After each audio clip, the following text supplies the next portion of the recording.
آج سے ہزاروں سال قبل کی بات ہے کہ ملک بابل میں ایک بادشاہ کی حکومت تھی جس کا نام نمرود تھا۔ نمرود نہایت ہی سرکش اور ظالم شخص تھا۔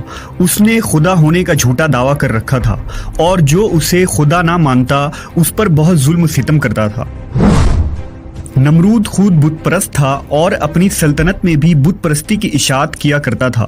نمرود کا محل مختلف قیمتی پتھروں کے بنائے ہوئے بتوں سے بھری ہوئی تھی۔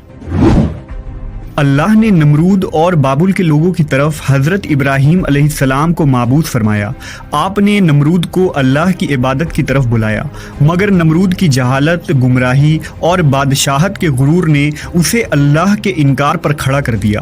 جب حضرت ابراہیم علیہ السلام نے کہا میرا اللہ تو وہ ہے جو زندہ کرتا ہے اور مارتا ہے، تو نمرود نے جواب دیا کہ میں بھی زندہ کرتا ہوں اور مارتا ہوں۔ ابراہیم علیہ السلام نے کہا میرا رب مشرق سے سورج کو نکالتا ہے، اگر تو خدا ہے تو مغرب سے سورج نکال کر دکھا۔ یہ سن کر نمرود لاجواب ہو گیا۔ نمرود نے غصے میں یہ حکم دیا کہ ابراہیم کو بطور سزا آگ میں ڈال دیا جائے۔ لہٰذا بابل کے لوگوں نے ایک خاص مقام پر لکڑیاں جمع کرنا شروع کر دیا۔ جب لکڑیاں جمع ہو گئی تو نمرود کے حکم سے اس کے کارکنوں نے ان لکڑیوں میں آگ لگا دی، جس کی حرارت اتنی زیادہ تھی کہ کوئی اس کے قریب بھی نہ جا پاتا تھا۔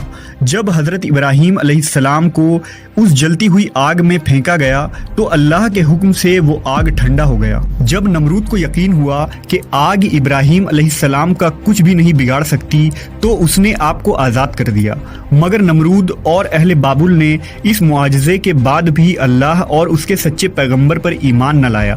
اس کے برخلاف نمرود نے بابل میں ایک عظیم مینار بنوانے کا حکم دیا جس کے ذریعہ وہ ابراہیم کے خدا سے مقابلہ کر سکے۔ اس نے مزدوروں کو یہ حکم دیا کہ اس مینار کو اتنی بلندی تک تعمیر کیا جائے کہ بادلوں تک پہنچ جائے، تاکہ وہ آسمان کے خدا سے جنگ کر کے اس کی سلطنت کو بھی فتح کر لے۔ جب یہ مینار تعمیر ہوا اور بادلوں کو چھونے لگی تو نمرود اس پر چڑھ کر خدائی کا دعویٰ کرتا تھا اور آسمان کی طرف دیکھ کر خدا کو للکارتا اور لوگوں سے کہتا کہ آسمان کا خدا کچھ جواب نہیں دے رہا ہے کیونکہ وہ میرا مقابلہ نہیں کر سکتا۔ لہٰذا یہ دیکھ کر نمرود کو پوجنے والوں کی تعداد میں اور تیزی سے اضافہ ہو رہا تھا اور جوق در جوق لوگ اس کے آگے سجدہ ریز ہوا کرتے تھے۔ لیکن نمرود اس بات سے بے خبر تھا کہ بہت جلد وہ اللہ کے غضب کا شکار ہونے والا ہے اور ایک سخت عذاب اس پر جلد مسلط ہونے والی ہے۔ اللہ نے ایک آسمانی فرشتے کو نمرود کے دربار میں بھیجا۔ اس نے نمرود کو ایمان قبول کرنے اور لاشریک معبود پر ایمان لانے کی دعوت دی، مگر غرور و تکبر سے چور نمرود نے انکار کر دیا۔ فرشتے نے نصیحت کرتے ہوئے کہا خدا کی قدرت اور طاقت تم اور تمہاری فوج سے کئی زیادہ ہے، اگر وہ چاہے تو تجھے اپنی سب سے کمزور مخلوق کے ذریعہ ہلاک کر سکتا ہے۔ لہٰذا نمرود نے خدا سے مقابلہ کرنے کا تقاضا کیا۔ فرشتے نے نمرود کو 3 دن کی مہلت دی جس میں اس نے اپنی تمام لشکر کو جمع کر لیا اور پوری طاقت و قوت کے ساتھ جنگ کے لیے تیار ہو گیا۔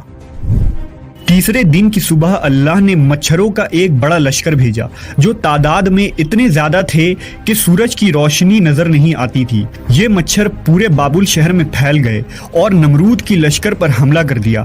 مچھروں نے لشکر کے سپاہیوں کے خون چوس لیے اور گوشت چاٹ گئے، ان لوگوں کی صرف ہڈیاں باقی رہ گئیں۔ ایک مچھر نمرود کے ناک میں داخل ہو گیا اور ناک کے راستے دماغ میں گھس گیا اور مغز کھانے لگا۔ درد کی شدت سے نمرود پاگل ہونے لگا۔ اس نے اپنی تکلیف ختم کرنے کے لیے اپنے سپاہی کو سر پر ڈنڈا اور تھپڑ مارنے کو کہا۔ جب یہ لوگ نمرود کے سر پر ڈنڈا مارتے تو مچھر کاٹنا چھوڑ دیتا اور جب ڈنڈا نہ پڑتا تو پھر کاٹنا شروع کر دیتا۔ حالت اتنی غیر ہو گئی کہ اب جو شخص بھی نمرود کے دربار میں آتا وہ اسے اپنے سر پر جوتے مارنے کو کہتا۔ یوں اسے 400 سالوں تک جوتے اور ڈنڈے پڑتے رہے اور خدائی کا دعویٰ کرنے والا اتنی بڑی سلطنت کا بادشاہ ذلت کی موت مر گیا۔